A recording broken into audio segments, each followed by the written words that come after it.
This is my 1-year ownership review of my 2023 Triumph Speedtwin 1200.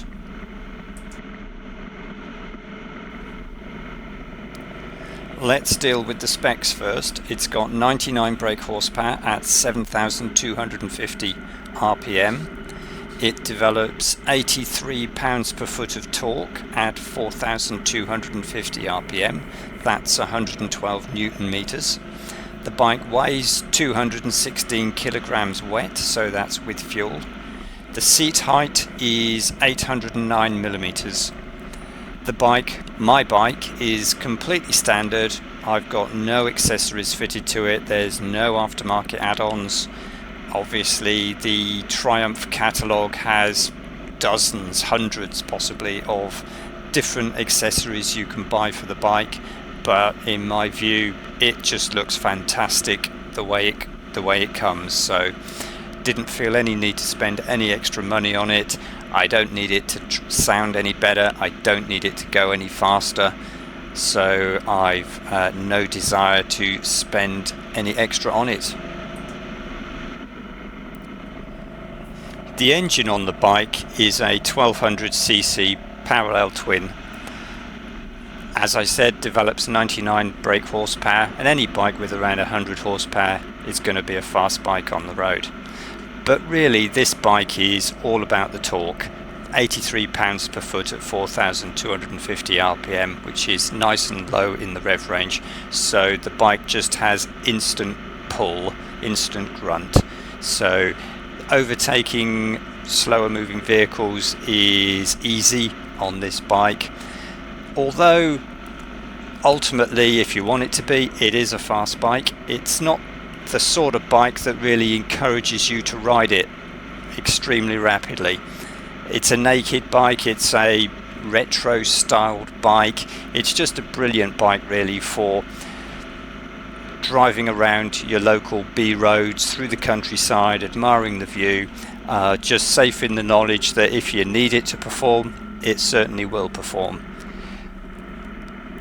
It has 3 modes on it that you can select between rain, road and sport. For me, this bike is pretty much a toy, so I don't take it deliberately out in the rain, and I haven't been caught in any major rain showers in the time that I've owned it, so not had the need to try the rain mode. So between road and sport, I've tried it in both just to see what the difference is.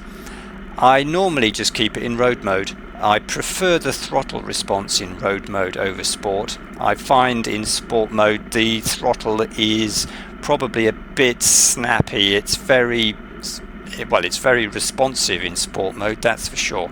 But I find it's probably too responsive. I like the way the throttle responds when it's just in road mode. Putting it in sport mode doesn't make it go any faster. It doesn't give it any more horsepower. It probably does have some effect on the level of traction control that is available, so it probably dials down the traction control if you put it into sport mode. But leaving it in road mode, I've never found the traction control intrusive. In fact, in all the time that I've been riding the bike, I've never particularly noticed the traction control intervening. So in road mode, I just find that's the ideal one for my usage of the bike. With the seat height being 809 millimeters, that's relatively low. So I'm 6 feet tall, I've got 32-inch inside leg, so I find that I can certainly get both my feet flat on the ground, no problem when coming to a halt on the bike. The bike weighs 216 kilograms wet, which is not particularly light, but on the other hand, it certainly isn't particularly heavy either. On the move, it's not a problem at all. The bike feels agile, responsive. Coming to a halt, because it's got a low seat height, is extremely easy, just getting your feet down. Maneuvering it around, wheeling it in and out the garage, up and down the drive, it's absolutely fine, no problems with that. The weight on the bike, what weight there is on the bike, does seem to be set quite low, so the bike feels very stable when moving it around. The only time you I probably notice the way is either if I have to move it around on gravel, or if I have to move it around up a slope. Then it's sort of, yeah, you can feel it's 216 kilograms that you're trying to move around. Other than that, though, have absolutely no problem with the weight on the bike. It's just a nice bike to maneuver around.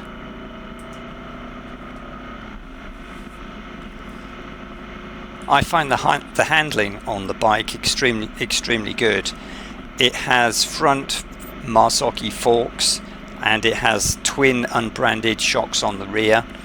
The rear shocks are probably actually the only bit of the bike that do look a bit cheap, but having said that, everything seems to work pretty well. Both front and rear dampers they're both non-adjustable, but they do seem to be pretty well set up from the factory. I've certainly no complaints about the way the bike handles. It certainly tips into corners no problem. It holds its line.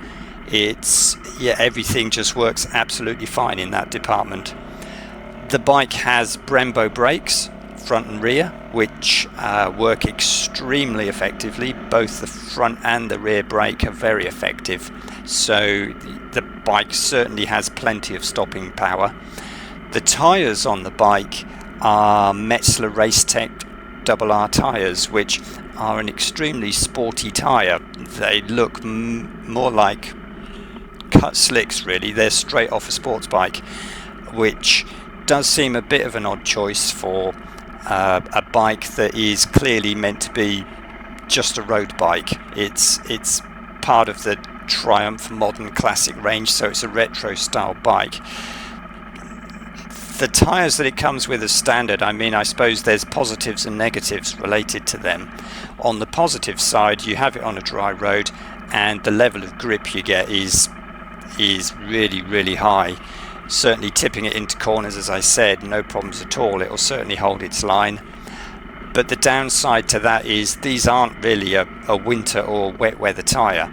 So if I did get caught in a downpour, I wouldn't feel terribly comfortable on these tyres. So I think when time comes to change the tyres, I will be changing them for something more sort of sport touring orientated, something a bit more appropriate to the type of bike.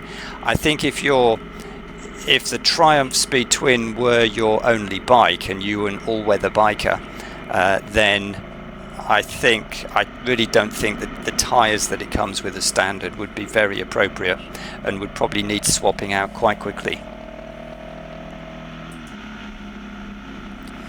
As well as having decent handling, the ride comfort on the bike is extremely good.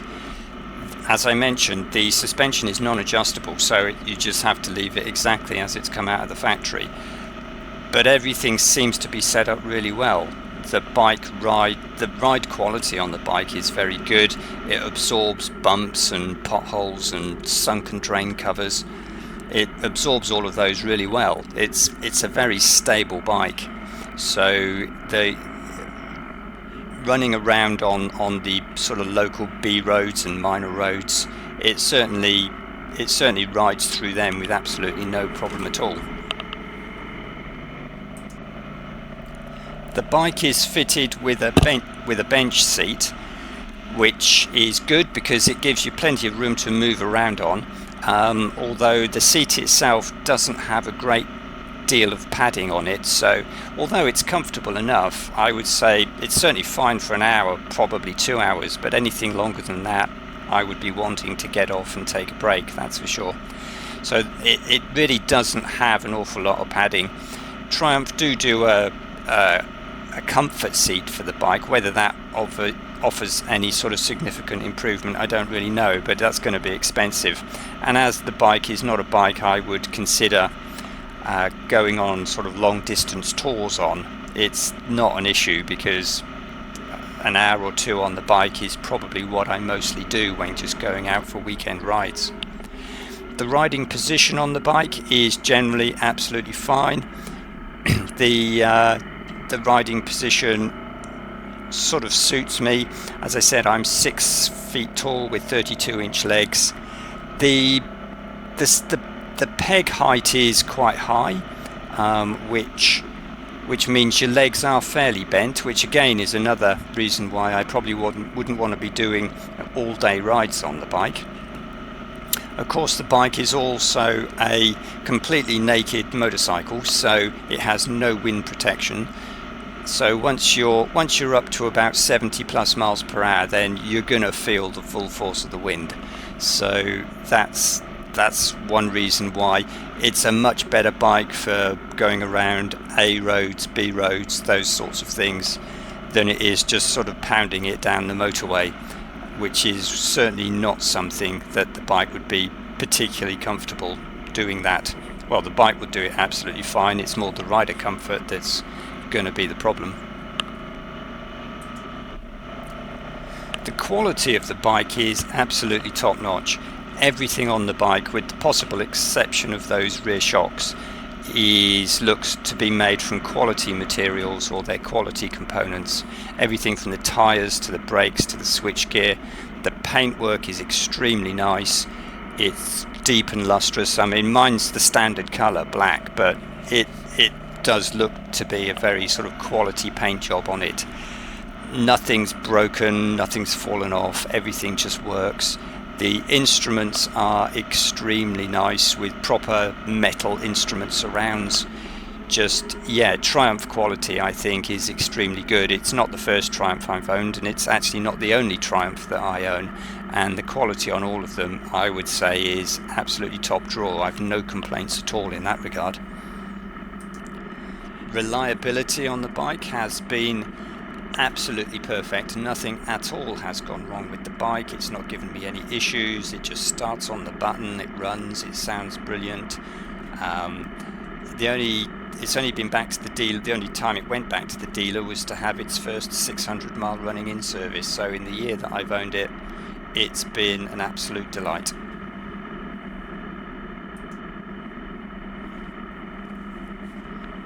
The Speed Twin 1200, it's part of Triumph's Modern Classics range, so it's a retro bike, and as Triumph no longer make the Thruxton, that's just very recently gone out of production, I suppose that leaves the Speed Twin as the sportiest bike in the Triumph Modern Classic range, which may explain why they decided to fit it with sports bike tyres. It's certainly a really good looking bike. It's kind of a modern interpretation of a classic 60s 70s motorcycle really, rather than trying to be an exact replica of one of those. If you wanted an exact replica of a 60s 70 Bonneville, then it's probably better to buy a Bonneville T120 or T100, because those are much more sort of traditional motorcycles. The Speed Twin is more a sort of a modern interpretation of that look, which I think is done extremely nicely. I use this bike, it's not my only bike, and I use this bike for just local running around, for just going out for weekend rides on it through the countryside, enjoying the roads, enjoying the bike, enjoying the performance. It's not a bike that I'd want to do long tours on. It has obviously no wind protection.